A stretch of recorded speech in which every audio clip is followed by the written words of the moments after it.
It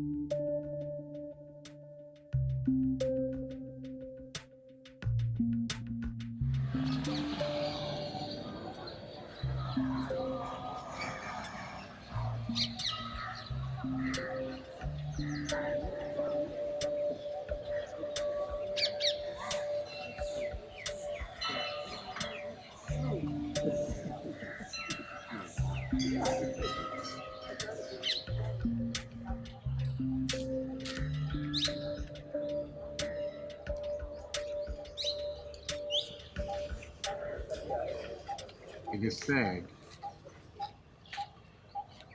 that Gorakh was born in North India,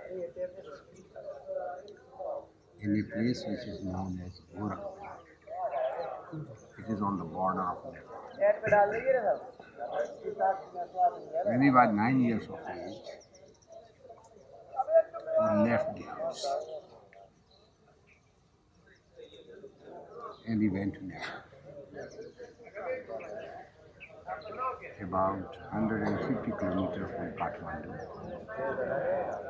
in the mountains, and he started his work there. He started meditating. And in 3 years, it is said that he became enlightened.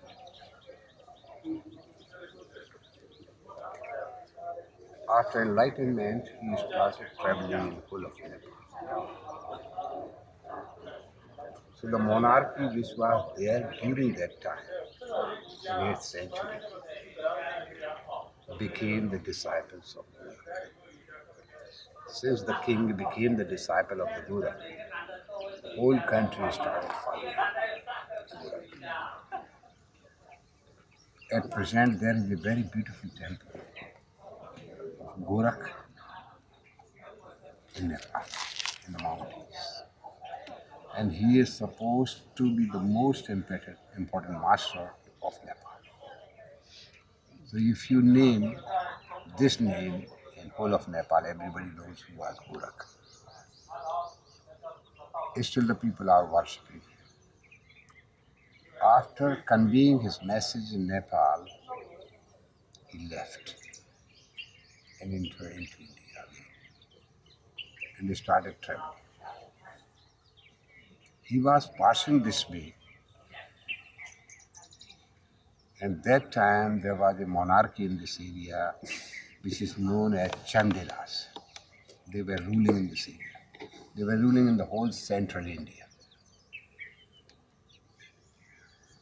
maybe in the radius of 2,000 kilometers. So this Gorakh created a hut on the bank of a river. There is a little river. One of these days we'll go there. So on that bank he created a hut and he started living there. Slowly the news came to the kings. So one of the kings went to see him. And he was really just bowed down on his feet because his presence was something very magnetic. And he became his disciple. Slowly, few people gathered around Gorakh. Then one day the king asked, "What can I do for you?" Gorakh said, "You have money and something beautiful will happen." King agreed. He said, "Create one temple." At that time it is said that Gorakh had about 200 people with him already. So king gave the money for the construction of the temple, and this temple was created, the one which you have seen studied, the Yogini temple. That was the first creation which happened because Gorakh took the initiation to create this place. And in 11 years, this was created in 11 years. Slowly the news went of Gorakh in the whole central India. So many people gathered around him. And it is said that he had 3,200 disciples. And all those disciples, they were living on both the sides of the bank of this river. There were thousands and thousands of huts of the disciples of the Master. And Gorakh was shifted from the bank of the river. He went little further up. But when the crowd came, many people came, so the place may have been little bit smaller.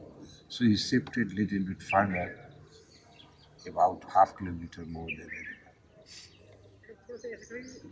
The second temple was created there. This is what we call Bija Mandal. There's nothing left. This temple is like this temple. But basically it was a huge structure like this structure. But once a lightning fell down on this temple, the whole temple was dismantled. Even I have seen in my lifetime millions of pieces of the temple were lying down around. There were beautiful statues also. So when Gorakh became very popular, then the big experiments started in Yogini temple. And whatever these people have been experimenting, slowly, then these temples started in construction. So whatever visions, whatever happened during the meditations there, they have created all the parts of the temples. These temples were not created by the ordinary people. Many of his disciples were the artists. So these temples were created by the artist, by his own people, not by the ordinary. They were not created for the sake of the money. The money was not paid to the artist. It was an inner expression of an artist. And it makes really a big difference on the path of a seeker and on the path of the world. In the world, the people work for the money. But on the path of the seeker, they work for the inner growth. So whatever they have learned or experienced during meditations, that is created on the walls of the temples. That is why it is not an imagination. If a man or if an artist does not have any experience of bliss or ecstasy, how he can create any stone? Because whatever is there in you, it comes out on a piece of paper, it comes out on a stone, it comes out in the form of a painting. So this is an inner creation, an inner expression. That is why whenever you must have seen a study the expressions of these beautiful figures, their eyes, their lips, their faces, they are full of grace, full of ecstasy. So this is a very basic difference between these temples and the rest of the temples of this country. It is not borrowed, it is not an imitation. It is the first-hand experience of a seeker which transformed in the form of a statue. So this is the beauty of these temples. Slowly, when Gorakh became very popular, he started traveling in the whole country. He traveled in the whole country. He went even up to North India, Assam, that area, Sikkim, Bhutan. Even Bhutan he went. He was a big traveler.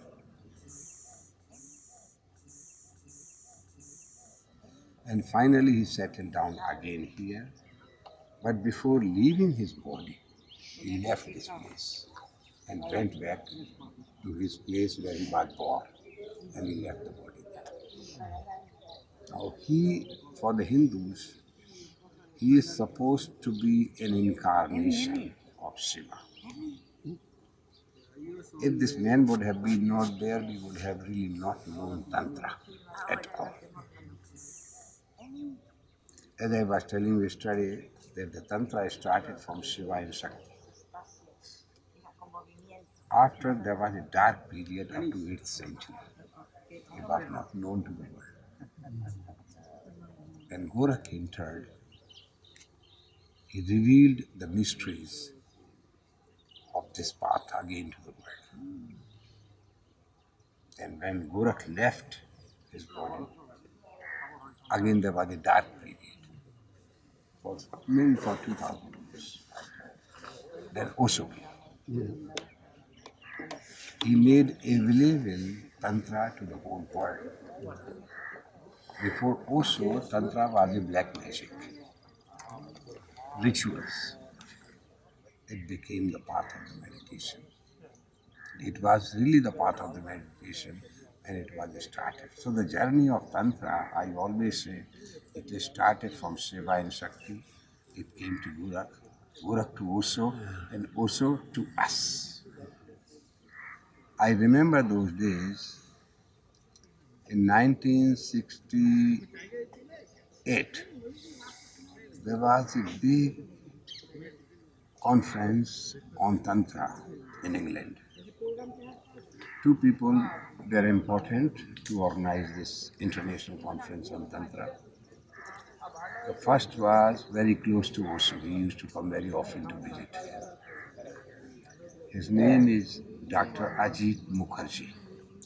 He is an Indian, but he was a professor in the Oxford University of Religions. So he has written many books on Tantra.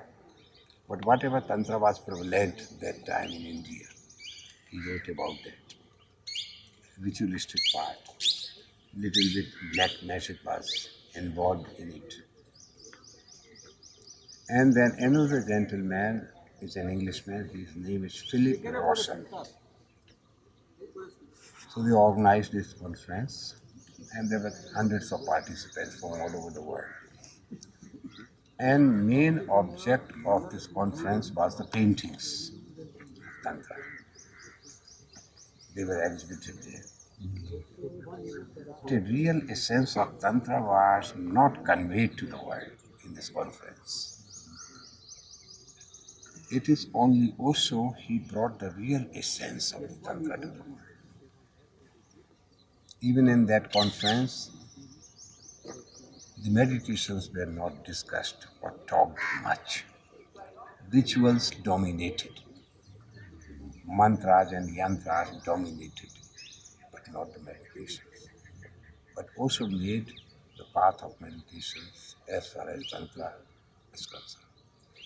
And it is true that it is a path of meditation. Because all those techniques which I was talking to you yesterday, those 112 techniques of meditations which came from Shiva to Parvati,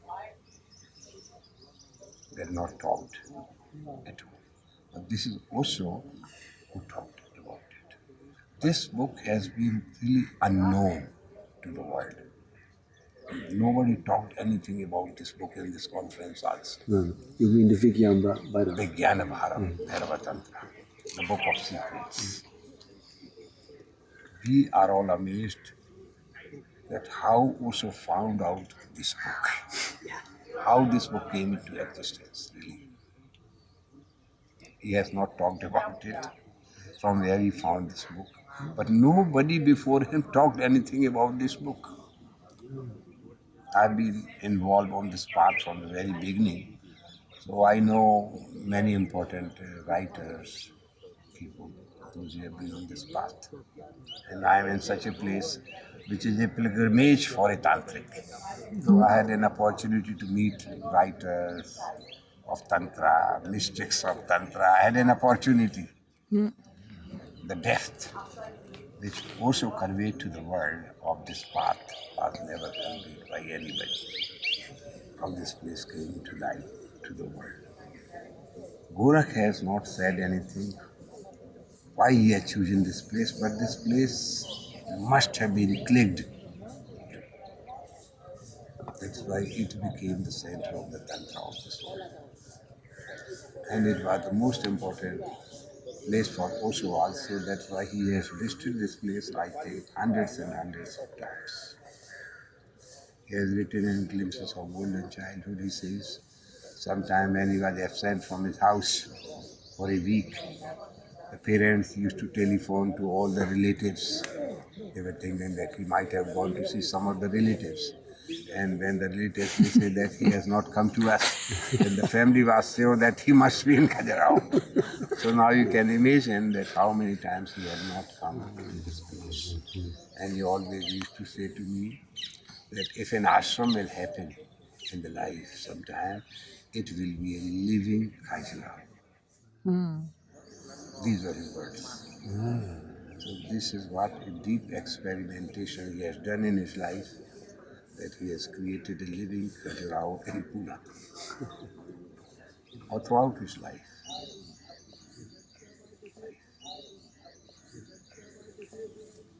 So the temples carry the essence of Tantra. They have nothing to do with any tradition, as Tantra has nothing to do with any religion also. By chance, it is born in Hinduism. A Shiva is supposed to be Hindu god. In this religion, there is nothing like an ism, but to convey a message, we have to use this word tantrism. Ism is a limit, it's a boundary. It has a smell of a sect. Ism. Tantra is universal. The whole life is Tantra. The whole life is vibrating with Tantra. You must have heard what Osho used to say, that this word Tantra, how it is originated, he defined very beautifully. He says that there is a word in Sanskrit which is known as tan. Tan is the word. Tan. Tan means to expand. You see, sitar, guitars, they all have strings. And for these strings we call tantris. Tantri. When you put your finger on a wire, the vibration, the sound, it goes. So Tantra came out from this word. It is an expansion of the energy. You have to expand your energy that much that it merges with this cosmic energy. So you and the cosmos becomes one. This is the science of dropping your drop into this ocean of the cosmos. The moment duality evaporates, Tantra begins. So it is the path of sublimation. It is the path of total unity. It is the path of what we call, Hindus call that state hermaphrodite. Have you heard this word? Hermaphrodite. Where you are the man and where you are the woman. Like what they call in China, yin and yang. So it is the path of yin and yang. And it is very scientific, this path. Because these are two polar opposites, like minus and plus, like electricity. When you take the negative wire and join with the positive wire, the current starts running in a circuit. It creates a circuit of energy. It is the same with the man and the woman.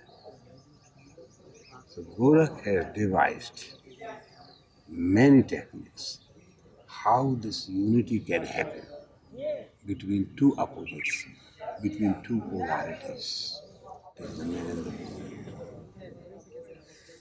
So for this polarity, the techniques they are created. Those 112 techniques are there for the real sublimation. Yesterday I was talking to you that how this book Vijnana Bhairav Tantra Bad. There is a legend behind it. But to understand that legend, one has to have a little background. Who is Shiva? Who is Shakti? It is said that Shiva lives in the mountains of Himalayas, on the highest peak of the Himalayas, which is known as Gauri Shankar. That is supposed to be his house. So Shiva, Shakti or Parvati, what we call them, they have been dwelling in the mountains here and there. And once Parvati asked a question. He is the one who attracts, he is the one who provokes, she is the one who invites. So she is the one who is active, the female. So she provoked Shiva. She invited Shiva. So the question was, out of this provocation, the question came. The question is a provocation. Question is an invitation. So she asked about the seed. Shiva looked at her with a smile. And he said, beautiful question you have asked. But it is not the right place to answer it. You have to come with me. And it is said in this legend that Shiva and Parvati from this highest peak, they started getting down. You might have seen some paintings of Shiva. Have you seen Shiva paintings? I can't remember. Shiva is generally with a cobra around his neck. He has five things with him, always carry five things. The first is a trident. Second is a cobra. Third is the crescent moon, which is around his third eye. The fourth is a bull, which he rides. That is a transport on which he has been riding here and there. This is Rolls.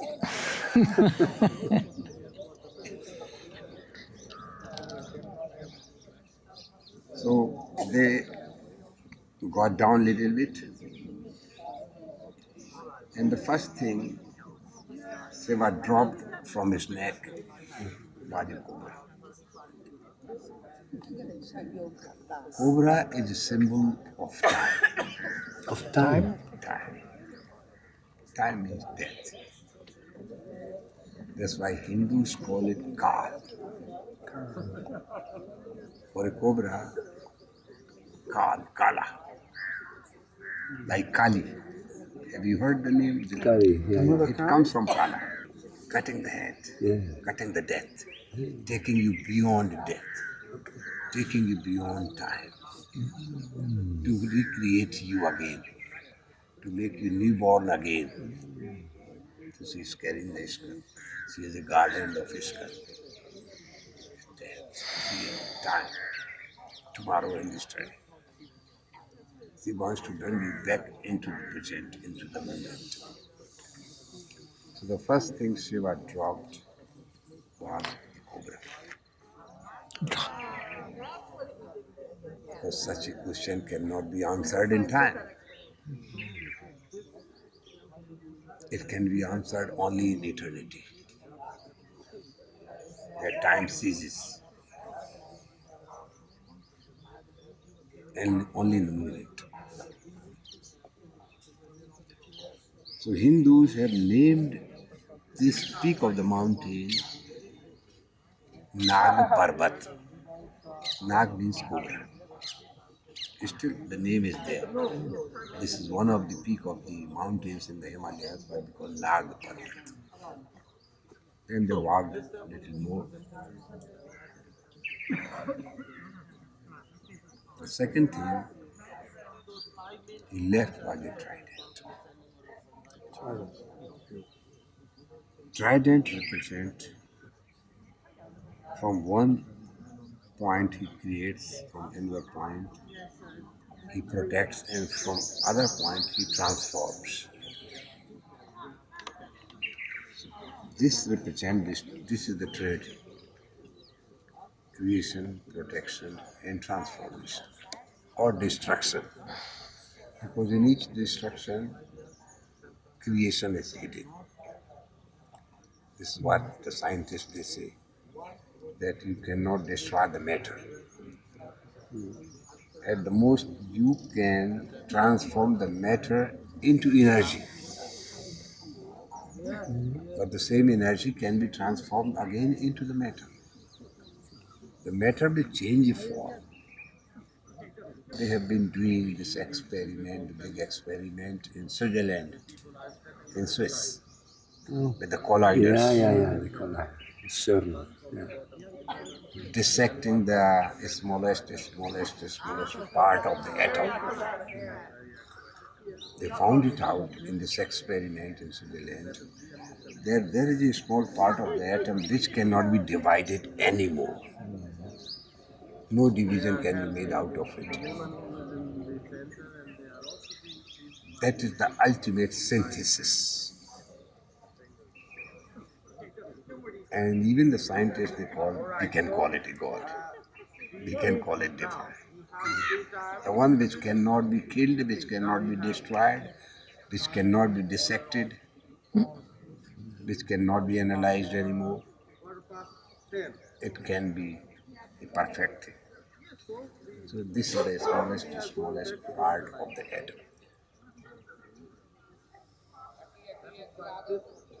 So this is the third aspect of the trident: creation, protection, transformation. Hindus have three important gods. They call them Brahma, the one who creates; Vishnu, the one who protects; and Shiva, the one who transforms. But these are the divinities. So he left these divinities also there. Because such an answer can be given in a deep silence. No frictions are needed. It is secret. That is why Shiva Osho gave the name to this book of secrets. It cannot be delivered in the presence of other. And slowly again they walked. So there is one mountain which is known as Trishul Parvat, Trident Mountain. And then he left the bull. Bull is the symbol of deep penetration. Deep penetration. Oh, deep penetration. Oh, yeah. Whenever we enter into something in our life, we have to involve ourselves 100%. We have to enter into the depth of it. 99% will not help. 100%. So this involvement, this depth, is also a movement. And in silence there cannot be movement at all. So this was also dropped, this bull. Then the last thing remained, the moon.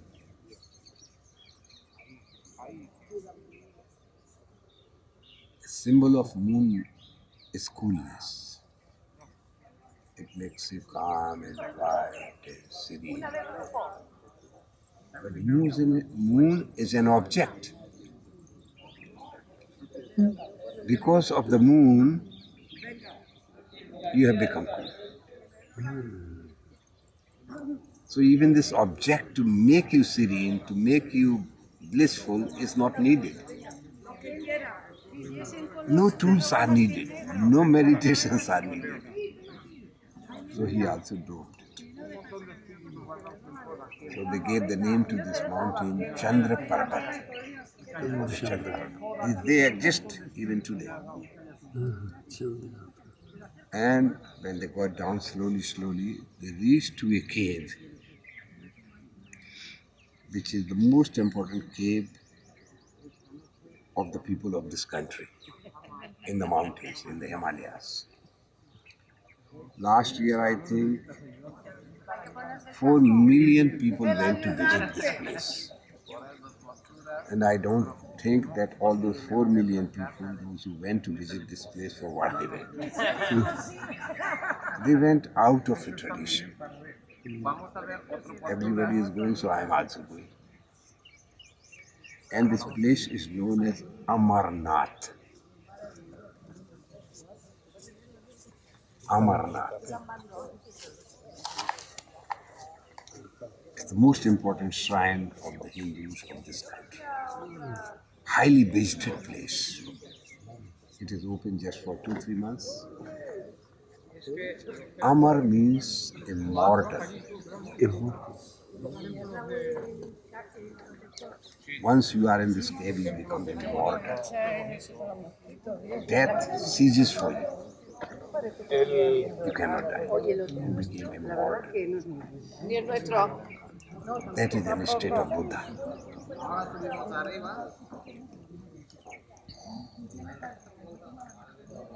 So this book, Vijnana Bhairav Tantra, was born in this cave. Because these are the songs of immortality. Once these songs enter into you, these 112 methods of meditations enter into you, then you are immortal. There is no coming back to this world. You may come out of compassion to help, as others are coming to help the world. So the song of immortality, the song of Mahamudra, happened in this cave. It is said in the legend that when Parvati and Shiva were sharing, one pair of pigeon, Pigeon. was listening, and he became immortal. So people say that sometimes some people see this couple in this cave. He became immortal. So the song of Mahamudra was delivered by Shiva in this cave. I went once to visit this cave. But those days it was not visited by the people. And it is said, when the 112th Sutra was asked by Parvati, and Shiva gave her a technique, a method. Do it. And she did it, then both of them, they came in a deep embrace. And the flame started from the bodies of both. And it took the shape of a linga. You know what is linga? The linga, the phallic symbol, is the eternal flame, which is the form of a linga. So Shiva and Parvati both, they're melted, freezed completely, and transformed into Vishnu. So this cave has this linga of ice. Natural formation. Nobody is making it.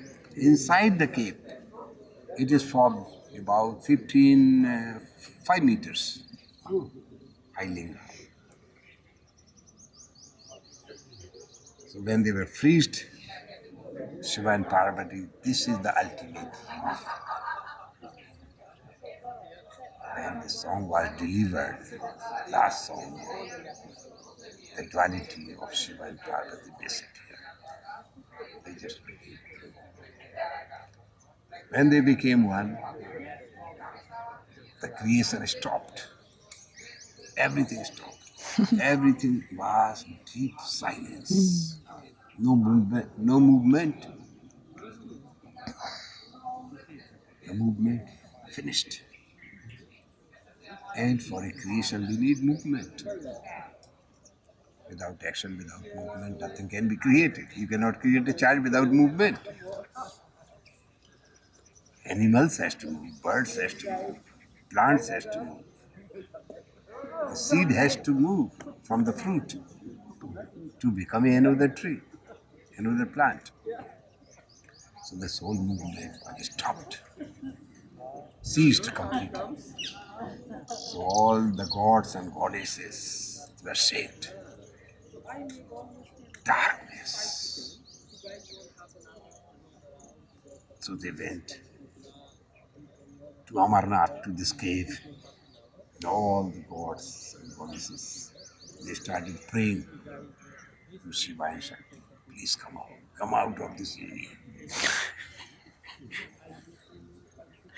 And it is said that Shiva and Parvati slowly they melted again.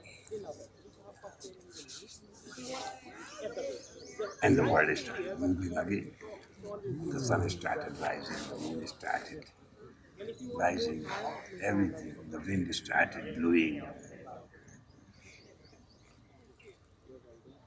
All the elements of this cosmos became functional. Again the life started.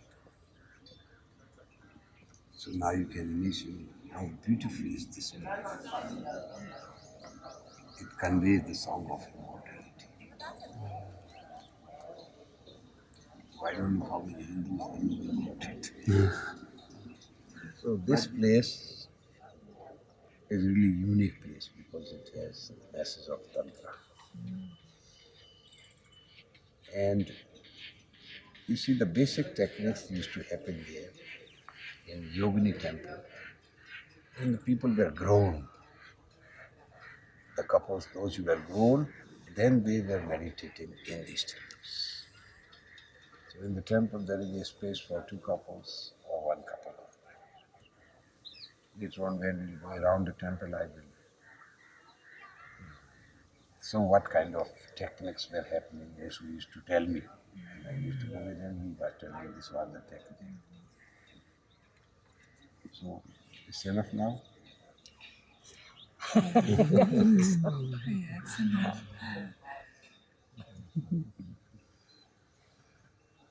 So Tantra. So Gorakh has created, as I was telling you, yantras, mantras and tantras. He's very beautiful. Very beautiful. This is why Osho gave him most important place. He has not given that place to Mahavira, the founder of Jainism, or to others, but he has given the place to Gorakh.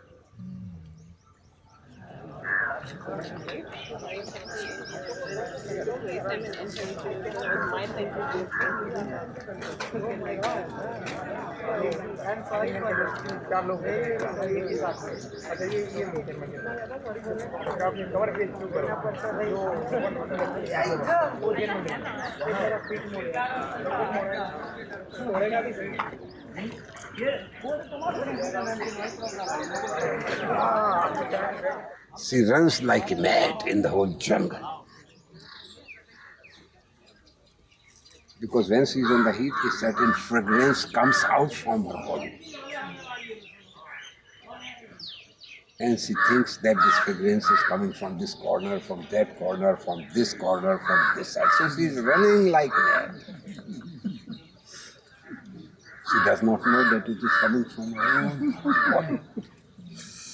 It is the same case with us. We are running in the whole life like mad. To search for him, to look for him, here and there. So thousands of gurus, thousands of satsang, thousands of meetings with this, with that. But once something happens deep within you, then you feel this presence. And those ignorance layers are shown on the temple itself. Now you see those turrets, you see the top, Yes. then on the side down, Yeah. there are smaller things Yeah. which are all going to the top. So these little, we call them turrets or little sikras, they are the layers of ignorance. That is why the lower part of the temple is very wide, and the upper is very thin. So it is like peeling off the onion. When you go on peeling off the onion, in the last what you find? A void. The void, the nothingness. So this is the skin of ignorance which we have to peel off to find the God which is within us. Everybody is carrying this dead load of ignorance on his back for nothing. For example, if you are climbing on the top of a Everest, with 10 pieces of baggage on your back, it will be impossible for you because the gravitation of the load will pull you down. You cannot climb. So first of all, you have to leave this dead baggage of ignorance down. Then you will be able to climb it. That is why these turrets, which are representing this dead load of ignorance, are up to a certain level. They are down. The moment you go up, there is nothing. So then you will have an encounter with yourself. This is what we call face to face. It will come to you face to face. But there is always a problem to come to face. The methods are there. All the techniques of meditations are meant only to throw this garbage, this dead load of ignorance, which we are carrying on our backs.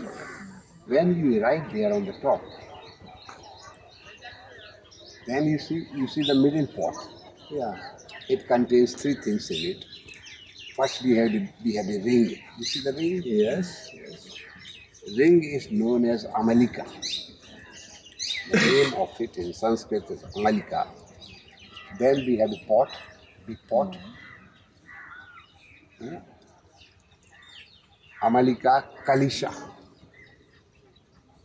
The second part is known as Kalisha. Kalisha means a pot. And then we have the thing like a coconut, which is the highest peak, the abode of the Supreme. The ultimate synthesis, the smallest part of the atom. So when you drop your ignorance, your I attitude, then you come in the contact of Amalika. This is Amalika is Amalika. You know what is Amalika? We make pickles out of it. You see, there is a tree.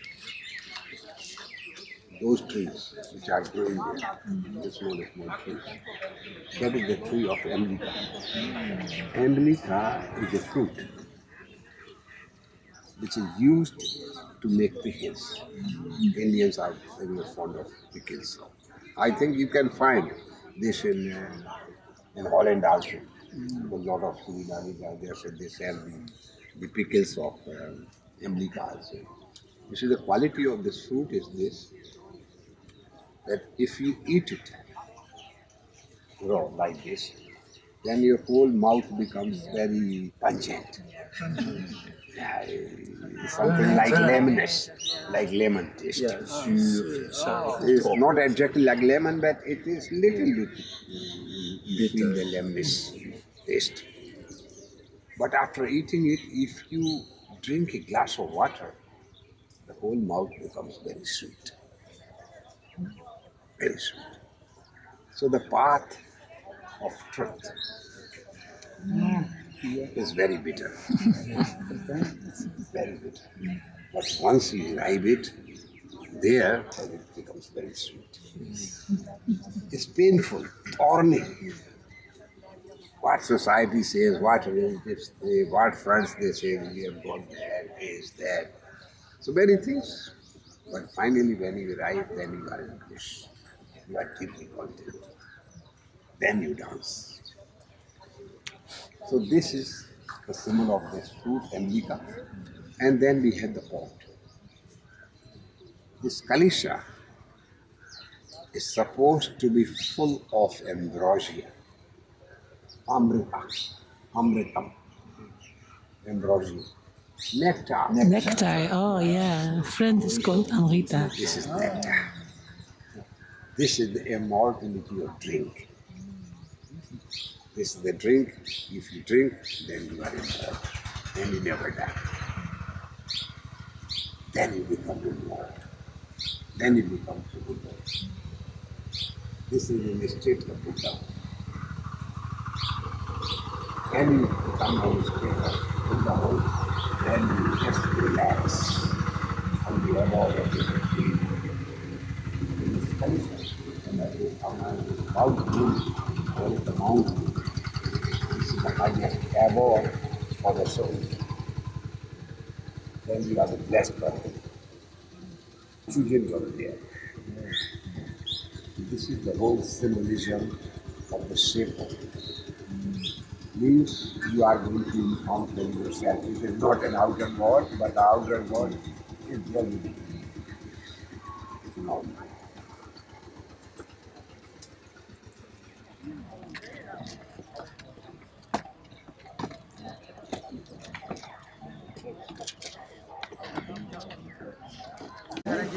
Is the master key. Master key, which will open all the locks of the temple. And I'm going to hand it over to you. Yeah. So the locks will be opened automatically. You see this rounded thing?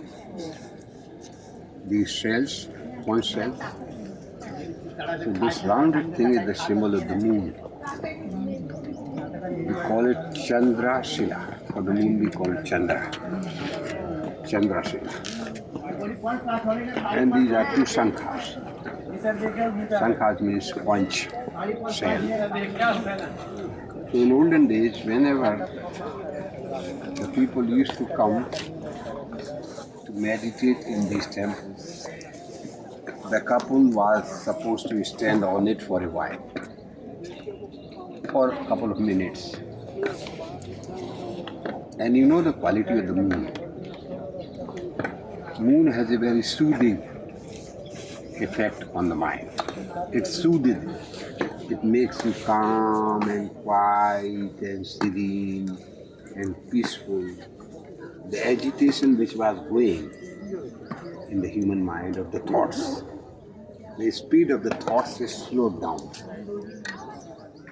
It becomes very slow. When the thoughts become slow, then you feel the peace. Then you feel very serene, very cool.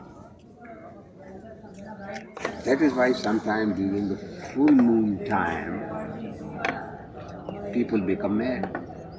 You might have heard a word what we call lunatics. Because of the moon. A certain lunacy is created because of the effect of the moon. So one has become lunatic. Because a lunatic has two possibilities to be known as a lunatic. First thing, he can go below the mind or above the mind. If he goes below the mind, then he becomes really a lunatic. Then he becomes really an idiot, a fool. The second possibility, one may go beyond the mind also. If one goes beyond the mind, then he becomes a mystic. That is only the difference between a mystic and a madman. One is up and one is down. But both of them are not in the mind at all. We ordinary people are all in the mind. So the people which are in the mind, they understand each other. But the people, those who are in the mind, they cannot understand the people, those who are below the mind or those who are beyond the mind. That's why people have been spitting on the face of Buddha, on the face of Mahavira, on the face of Jesus. People have been throwing stones. You see a madman, what he talks, we are unable to understand that. Sometimes I have seen children throwing stones also on such people. But they cannot understand the language which he speaks. It takes you beyond mind. That is the beauty. When you have gone beyond the mind, then the kingdom of God is waiting for you. Then the doors are available. Doors open themselves for you. They stand in the attitude of welcoming you. The mind is the barrier. So this was a great device which was used by the mystics of this country to go beyond the mind, the chattering mind. These two cells which are on both the sides, बेटा थोड़ा हटना, थोड़ा यहाँ दूर वहाँ बैठ जाओ, थोड़ा ये दिखाई नहीं देता। हाँ, ये these two cells, they represent, you know the quality of the shell? Yes, okay. Everybody cannot blow the shell. To blow the shell, to create a sound from the shell, you need a very fast and deep breathing. The more fast, the more deep you breathe, you throw tremendous carbon dioxide out from your body. Carbon dioxide which is gathered, it is also the cause of the human tension, anxiety, anger. It creates greed, lust. So when the carbon dioxide goes outside, one becomes serene, one becomes calm and quiet. This is a preparation for the prayer, for a puja. The same as in dynamic. Yeah, same as, yeah, this is the same thing. This is, that's right, dynamic is a very scientific technique of Osho. So, the shell is telling, blow out your eye. Throw out your ego, like the sound of the shell outside the temple. Then the God is waiting for you. That's why Osho has taken the great inspiration from this stone. He has written in the ashram, leave your shoes and mind here. It comes from here. Leave your shoes and mind here. That is the origin.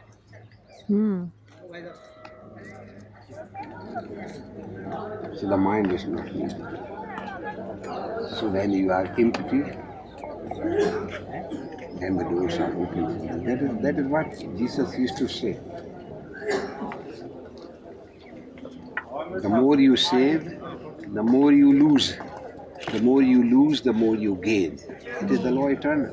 It is not losing something, it is using the mind. So you have to drop it. You have to transcend it, which is the cause of the misery, which is the cause of the tension. So throw it out.